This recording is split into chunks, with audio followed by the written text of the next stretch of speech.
beautiful sunset. Gorgeous. Staying light out later. Love it. Exciting weekend in basketball, wow. Yes, Hudson, and there are only 8 teams in the country that are still playing CIS basketball, and the UVic Vikes men's team are among them.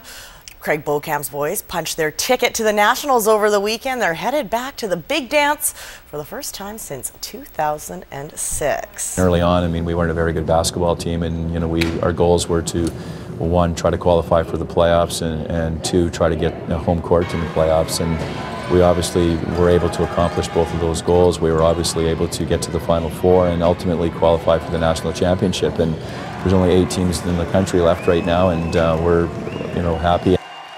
Another great thing about the Canada West playoffs is that you only need to win your first game to advance, and the Vikes took care of business on Friday night, beating the Winnipeg Westmen. They'd settle for the silver medal and are seeded 8th heading to the national tournament. Now that pits the Vikes against the Carleton University Ravens, the #1 seed, a team that went 19-1 in the regular season. Well, obviously we know we've got a very good team in Carleton, but I mean, our goal going into this thing is to win a national championship. And to be perfectly honest, I think we're probably better off playing Carleton in the first round. And I think that's a team that gets better throughout the course of the tournament. They've been there a few times. They're quite deep, and it's going to be tough. But I like our first round matchup against them. The Vikes never faced the Ravens during the regular season, but that's not to say that these two teams don't have history. The Vikes lost to Carleton in 2006 in the gold medal final. If they want to return the favor in 2013, the Vikes will need to respect the 2-time defending national champs, but also know that they can run with them. They've got a lot of inside scoring. They've got a couple of guys you have to look after there, and they shoot the ball very well. So there really isn't one, specific thing. I mean, there's a lot of little things. If I had to nail 1 or 2 of them, I think rebound the ball, starting wise, get back in defensive transition, and then on the offensive side of the ball, you got to make sure that you have some good shot selection. Well, the Claremont Spartans proved that they are the kings of the high school hardwood this weekend. They defeated Oak Bay in the Island Final 62-50. Those Spartans are moving on to the provincial tournament. Oak Bay will need to beat the Belmont Bulldogs in tomorrow's challenge game. They want to claim the 2nd berth to the BC's. Tip-off tomorrow night, 7:30 at Oak Bay. Well, the Vancouver Whitecaps started the season off on the right foot, beating Toronto FC 1-0 in their opener, but it's an injury to the left foot with Jay DeMerit that may cost the captain the rest of his season. He's out indefinitely after tearing his Achilles tendon. DeMerit went up for a header, landed awkwardly, and was helped off the field by the trainers. He had surgery to repair the tear today. Recovery time is anywhere between 6 to 8 months. Well, the Victoria Cougars drew first blood in the VIJHL South Island Final Series, beating the Saanich Braves 5-1 last night. Game 2 goes tonight at Perks Arena. We will have highlights for you at 11. Baseball officially kicks off for us on June 5th. That's our opening day.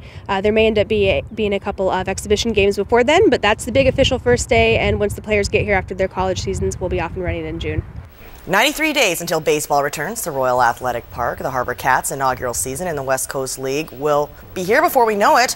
Almost baseball weather this weekend. The gates were open to the public as the team invited their season ticket holders to have first picks on their seats. Season tickets, we have 3 different tiers at $225, $275, and $325 for all of our reserve sections. So you have in the grandstand, which is covered and has backs, and then the yellow and blue section. So we are leaving the bleachers open for day of game walk-up GA, but $225 to $325 is the range for season tickets. Soon we will be putting single game tickets on sale, and you'll be able to purchase those online. But right now the best way to do it is to call, stop by, or get more information on our website. Well, it's a staggering statistic, but it's being reported that 60% of Canadians are overweight. One Vancouver Island martial artist has dedicated his life to promoting healthy bodies and minds in both adults and children. And Nike has taken notice. Ken Marchtaller recently returned from the Nike campus in Beaverton, Oregon, after being handpicked to offer his wisdom about how to get America healthy again.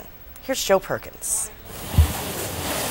Cleaning up the gym may be the easiest job on Ken Marchtaller's to-do list. Based on the current statistics, the current generation of children are going to live 5 years less than their parents. It's a reality at the heart of a video. You said 5, right? 5 years. That asks children, why are you asking me that? What they would do if they could live an extra 5 years. The video is part of a report spearheaded by Nike called Designed to Move. Its sole purpose is to reverse the trends that we're seeing in health, obesity, heart disease, sugar diabetes. For years, Marchtaller has operated a program called Little Warriors that teaches young children martial arts. It's likely one of the reasons why he was recently hand-selected to take part in a discussion. He was flown to Nike headquarters, along with several other fitness leaders, to brainstorm on how to make the world, and particularly children, more active. Basically, you know, the inactivity right now is at its worst level in history. For 3 days, Marchtaller helped analyze the data in the Design to Move report. It's information at the heart of an initiative designed to get people moving. So far, the initiative has teamed up with 70 organizations that are already leading the fight to stay active. The new initiative will help create funding and support to keep programs running, especially in schools. Nike recently donated $50 million to the First Lady's campaign, which for years Marchtaller says struggled to raise money. If it is money for programs that's needed, the initiative should help. It might even pay off on Vancouver Island. Marchtaller says Nike is looking at the idea of supporting his Little Warriors program. Whatever happens, he says making the world more active will take time. For now, the fight is slowly beginning to move, thanks to people like Marchtaller, who are more than happy to carry the weight. Joe Perkins, CTV News, Saanich. 60% of Canadians are overweight, 68% of Americans, so we're not that far off, actually. No, we're not. Time to get healthy. You betcha, Mike. Thank you. You're welcome.